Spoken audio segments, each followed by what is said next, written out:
Hi everyone, मैं रोहन यादव आप सभी का एक बार फिर से अपने यूट्यूब चैनल पर स्वागत करता हूं। जैसा कि आप सभी को पता है कि मैं अपने यूट्यूब चैनल पर समाज कार्य के संबंध में ऑनलाइन क्लासेस प्रोवाइड कराता हूं और समाज शास्त्र के संबंध में भी ऑनलाइन क्लासेस प्रोवाइड कराता हूं। आज आप सभी को पता है, आज 5 सितंबर है, टीचर्स डे है और टीचर्स डे की हार्दिक शुभकामनाएं आप सभी लोगों को। और इसी शिक्षक दिवस पर मैंने आप सभी लोगों के लिए यूजीसी नेट सोशल वर्क दिसंबर 2024 के लिए स्पेशल ऑफ़र आप सभी लोगों के लिए प्रोवाइड कर रहा हूं। यूजीसी नेट दिसंबर 2024 की अगर आप ऑनलाइन क्लासेस परचेज़ करना चाहते हैं तो आज इसकी फ़ीस मात्र 3000 है और यूजीसी नेट की क्लास का जो समय निर्धारित है वो इवनिंग टाइम में है, यानी 7 to 8 PM है, जो टोटली समाज कार्य पर आधारित है। आपको रिकॉर्डेड क्लासेस और यूनिट के क्रम में PDF सभी यूनिट को आप लोगों को प्रोवाइड कराए जाएंगे टेलीग्राम पर। वहीं समाजशास्त्र की अगर आप MP सेट की तैयारी कर रहे हैं तो इसका समय जो है क्लास का मॉर्निंग में है 8 to 9 AM सुबह के समय ये क्लास रखी गई है। इसकी फ़ीस मात्र आज 2500 रुपये रखी गई है MP सेट की क्लास। अधिक जानकारी अगर आप चाहते हैं यूजीसी नेट और MP सेट के संदर्भ में तो मेरा नंबर है, आप नोट कर सकते हैं 8506031308। इस पर आप कॉल के माध्यम से भी बातचीत कर सकते हैं और व्हाट्सएप के माध्यम से भी बातचीत कर सकते हैं। केवल टीचर्स डे के अवसर पर यूजीसी नेट समाज कार्य के लिए आज का ऑफ़र है और MP सेट समाजशास्त्र के लिए ऑफ़र है। यूजीसी नेट सोशल वर्क की जो क्लास है मात्र 3000 है। MP सेट समाजशास्त्र के लिए इसकी जो फ़ीस है मात्र 2500 रुपये है, यानी 2500 है। डिस्क्रिप्शन में भी मेरा नंबर दिया गया है, आप वहां से जाके कॉल करके भी बातचीत हमसे कर सकते हैं। फ़िलहाल आज की जो क्लास है हमारी टीचर्स डे पर, ये क्लास पब्लिक है और मैं समाज कार्य या सामाजिक शोध के संदर्भ में आप लोगों से कुछ महत्वपूर्ण प्रश्नों पर बातचीत करने वाला हूँ। बहुत ही इम्पोर्टेंट क्लास है ये। आगामी परीक्षाएं दिसंबर में है, 15 दिसंबर को MP सेट के पेपर है और दिसंबर में ही यूजीसी नेट सोशल वर्क का भी पेपर है। आज और कल के दिन में आप लोगों को जो 22 अगस्त को पेपर हुआ है उसका भी आंसर की जारी हो सकता है। पॉसिबिलिटी पूरी की पूरी बताई जा रही है आज और कल की तारीख पे। फिलहाल हम करते हैं प्रश्नों को सॉल्व। यहाँ पर किसी विषय में शोध का विशेष प्रयोजन क्या होता है? सही जवाब बेसिकली प्रश्नों का उत्तर प्राप्त करना, उदाहरण प्रस्तुत करना, वैज्ञानिक विधि अपनाना या समस्या समाधान करना। किसी विषय में शोध का विशेष प्रयोजन जो होता है वो आपका प्रश्नों का उत्तर प्राप्त करना होता है। विकल्प आपका A सही जाएगा। दूसरा प्रश्न कहता है कि शोध विषय में वैज्ञानिक प्रणाली अपनाए जाने का प्रमुख कारण क्या हो सकता है? यहाँ देखिए, विश्वसनीय तथ्य तथा सूचनाएं एकत्र करने के लिए हम वैज्ञानिक प्रणाली को अपनाते हैं, ये एक रीज़न है, बिल्कुल सही जवाब है। पक्षपात रहित होना चाहिए, ये भी जवाब सही है। तर्क संगत आदि होना चाहिए, ये भी सही जवाब है। अतः क्वेश्चन नंबर दूसरा का विकल्प जो D है उपर्युक्त सभी, ये विकल्प आपका सही है। क्वेश्चन नंबर तीसरा, निम्नलिखित समाजशास्त्रियों विद्वानों में से किनका संबंध सामाजिक अनुसंधान से है? PV यंग, रेडमैन एंड मोरी और हिटने या सभी? अगेन आपका क्वेश्चन नंबर तीसरे का जवाब जो D जा रहा है, अगेन आपका ऑप्शन सही हो रहा है D। तो ये सभी विद्वान जो है सामाजिक अनुसंधान से संबंधित हैं। क्वेश्चन नंबर 4 कहता है एक साथ रहने वाले लोगों के जीवन में क्रियाशील अंतर्निहित प्रक्रियाओं की खोज ही सामाजिक अनुसंधान है और ये बात किस विद्वान ने कहा है? क्वेश्चन नंबर 4 सही जवाब अगर हम बात करते हैं तो बोगार्ट्स महोदय ने कहा है कि एक साथ रहने वाले लोगों के जीवन में क्रियाशील और अंतर्निहित प्रक्रियाओं की खोज ही सामाजिक अनुसंधान कहलाती है। क्वेश्चन नंबर 5, निम्नलिखित कथनों के आधार पर कौन सी सामाजिक अनुसंधान की प्रकृति है, यानी उसका नेचर है, उसका नेचर है। देखिए, सामाजिक संबंध, घटना आदि प्रक्रियाओं की व्याख्या करना समाज कार्य या सामाजिक शोध का नेचर है। वैज्ञानिक पद्धति का प्रयोग करना समाज कार्य का नेचर है या सामाजिक अनुसंधान का नेचर है। सांख्यिकीय विश्लेषण का प्रयोग भी बेसिकली समाज कार्य अनुसंधान का नेचर है। अतः विकल्प डी आपका सही जाएगा। देखिए, समाज कार्य शोध और जो यूजीसी नेट का पेपर फर्स्ट में रिसर्च है, दोनों थोड़े से कॉमन तो हैं, लेकिन प्रश्न कैसे बनते हैं समाज कार्य शोध में और सामाजिक शास्त्र में, उनके रिसर्च में किस तरीके से प्रश्न बनते हैं, ये प्रश्न मैंने आप लोगों के सामने प्रस्तुत किया। ये यूट्यूब पर बहुत कम मिलते हैं। मैंने आप लोगों के लिए समाज कार्य और सामाजिक अनुसंधान के संदर्भ में ये प्रश्न आप लोगों को प्रोवाइड कर रहा हूँ। अगेन अगर मैं बात करता हूँ क्वेश्चन नंबर 6 में, तो देखिए, सामाजिक शोध सामाजिक वास्तविकता से संबंधित है, परंतु इसका उद्देश्य किस प्रकार से सामाजिक वास्तविकता को समझने से संबंधित है या उससे रिलेटेड है। क्वेश्चन नंबर 6 का जवाब आप ये बताइएगा कि वस्तुनिष्ठ समझ और क्रमबद्ध रूप से केवल ज्ञान। देखिए, एक शब्द है, जैसे मैं आपसे ट्रिक बता देता हूँ, पहले भी बता रखा हूँ, केवल हमेशा जैसा शब्द आता है तो आप इसे एलिमेंट कर दीजिए, ये हमेशा गलत होते हैं, ठीक है, और खासकर रिसर्च में, ठीक है। तो यहाँ अगर हम बात करेंगे क्वेश्चन नंबर 6 में, तो विकल्प आपका जो सी वाला है, ए और बी, ये दोनों सही है। क्वेश्चन नंबर 7, सामाजिक अनुसंधान की मुख्य विशेषता क्या हो सकती है।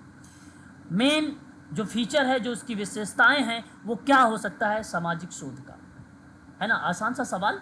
आप कह सकते हो कि वैज्ञानिक योजना बनाना, सामाजिक जीवन की घटनाओं से संबंध में रखना और विभिन्न तथ्यों के मध्य में परस्पर संबंधों का अन्वेषण करना या खोज करना, यानी आप कह सकते हो उपर्युक्त सभी, यानी क्वेश्चन नंबर 7 का अगेन आपका ऑप्शन डी वाला विकल्प सही चला गया है।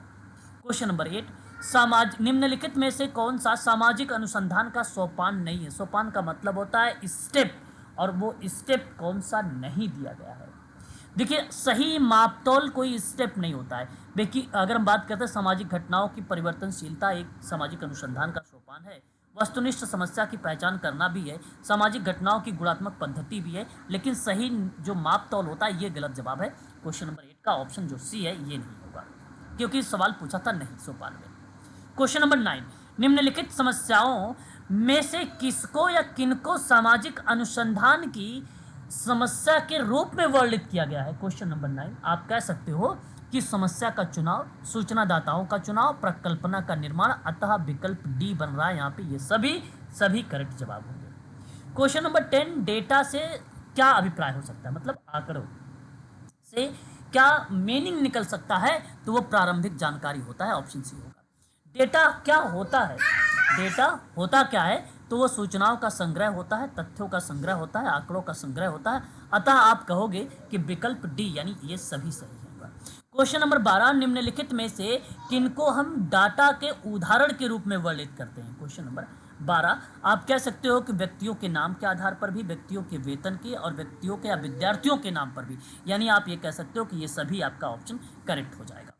क्वेश्चन नंबर 13 कहता है कि निम्नलिखित विकल्पों के आधार पर किसको डाटा या डेटा के प्रश्न या प्रकार के रूप में उल्लेख कर सकते हैं। ठीक है, तो विकल्पों के आधार पर किसको डाटा के प्रकार के रूप में उल्लेख कर सकते हो, ये क्वेश्चन नंबर आपके 13 में है। आप कहोगे संख्यात्मक डेटा भी आपका करेक्ट होगा, अक्षर डाटा या रेखाचित्र डाटा, डाटा मीन्स डेटा यानी आंकड़ा, और ध्वनि डाटा और चलचित्र डाटा, यानी आप ये कह सकते हो कि यहाँ विकल्पों के आधार पर जो डाटा का प्रकार बनेगा वो सभी यहाँ पर करेक्ट जवाब होगा, उपर्युक्त सभी करेक्ट जवाब होंगे। क्वेश्चन नंबर 14 आपके सामने, कागज, कंप्यूटर आदि पर मानव द्वारा बनाए गए चिन्हों, शब्दों और विचारों आदि को एकत्रित करने के बाद उसे किस नाम के रूप में नामोल्लेख किया जा सकता है। क्वेश्चन नंबर 14, जवाब आप कह सकते हो प्रलेख, विकल्प आपका जाएगा यहाँ पर बी करेक्ट जवाब। प्रलेख या दस्तावेज का उपयोग निम्नलिखित में से किस रूप में किया जा सकता है, तो सही जवाब होगा कानूनी व्यवस्था, कोई समझौता, संपत्ति रूप में दस्तावेज, किसी किसी घोषणा पत्र के रूप में भी। अतः मैं आप सभी लोगों से कहूंगा कि क्वेश्चन नंबर 15 का विकल्प डी वाला सही जाएगा। क्वेश्चन नंबर 16, तथ्य संकलन के आधार पर प्रलेख को कितने भागों में डिफाइन किया गया है या वर्गीकृत किया गया है, तो वो बेसिकली 2 भागों में डिवाइड किया गया है। क्वेश्चन नंबर 17, उस प्रलेख को क्या कहते हैं जिसमें प्रत्यक्ष और लिखित सामग्री के रूप में अभिलेखों का महत्वपूर्ण स्थान होता है।